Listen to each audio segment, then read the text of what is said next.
So this is contact form. So first, index HTML. So doc type HTML lang, then head, then meta, charset with UTF-8, meta name, viewport content with device with initial skills 1.0, titles, sample contact form, then link, and head body. So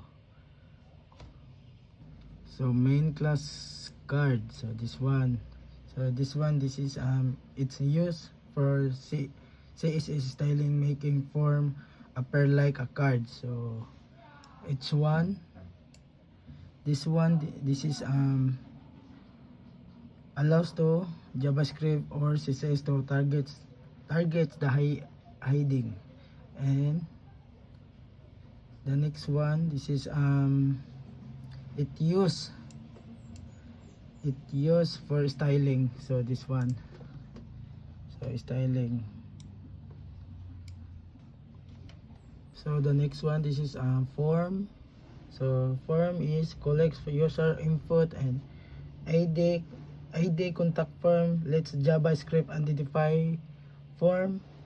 And novelate, this is the browser is bullet in validation, so your own JavaScript can validate the input. So the next one is div class field. So this is a groups one input field together and label from email to label. So this is a display the text name and click the label automatically focus in input box. So the next is div class field. So label for message to label, text area, ID message, name message, rows 5, placeholder, write your message here, and text area, and span class error, ID message error, span. And the next is button type, submit, send message button, form. And div ID confirmation class, confirmation hiding, thanks your message has been sent successfully. And so style CSS, so box sizing, border box, then the button. This is center content from the page using text box, adds and gradient background, set default and font. So about this body. And the next one, card. So this card, this is creates the white box, contains the contact form, adds pending rounded corners and shadow. So the next one, H1. So the H1 is style, the main hiding, set size, color and smooth color transition. And the next is subtitle. So the subtitle is style the text below, then hiding with a smaller gray font. And the next field, so the field organize each label, input the error message vertically, add space between from fields. So the next is label. So the label is style the label above the input fields. And the next is input. So this is input text area. So this one is style the text box with the borders, pending rounding corners and smooth effects. And the next one is input focus. So this input focus, this is change the border color and adds blue glow when the user clicks on field. So mao na siya. And the next one, input invalid. So change the border to red and input invalid. So the error, this this is style of validation error message in the red. So the next is button. So the button is style send message button with a blue background, white text and rounded corners. So the next button hover.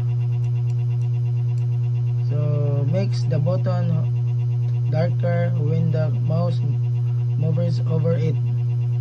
And the next one, button active. So the button active, this is a short button with click and confirmation. The confirmation, this is style success message with a green background and border. And the next is hidden. So hidden is hidden an element using display none. JavaScript remove this class to show success message after the successfully from submission. So this one. So the next is JavaScript. So the meaning of this is waits from the web page to fully load before running the script. And this one, this is a select form hiding input fields and error message to elements. And the next is function. So the function, this is a checks if email entered is in the correct format. So this one, the functions. And the next is functions, this one. So the meaning of this, show an error message and highlights the input if this invalid. So this one, input class and invalid. And the next one is function validate form. So this one, this is check if the name, email and the message field is filled correct. So this one, name input, name error, name input valid trim, name is required. So let email message, so email input value trim, email message, email required, email else if, and the other. So this is the JavaScript. Confirmation class remove hidden and hiding style color. If mahuman na nimo siya og fill up, mo gawas din to yung color nga ma-change. So set timeout function. So this one, confirmation class hidden, and that's all. So this is the output of contact form. So first, get in touch, you fill out the form and we'll get back to you. So first, your full name, sample, John Dewey, and the email is john.dewey@gmail.com, and the message is, so this is the message about John Dewey. So hello, I would like to ask about your service. Please contact me when you have time, and thank you. So I will send message. So message sent. So thanks, your message has been sent successfully. That's all. Thank you.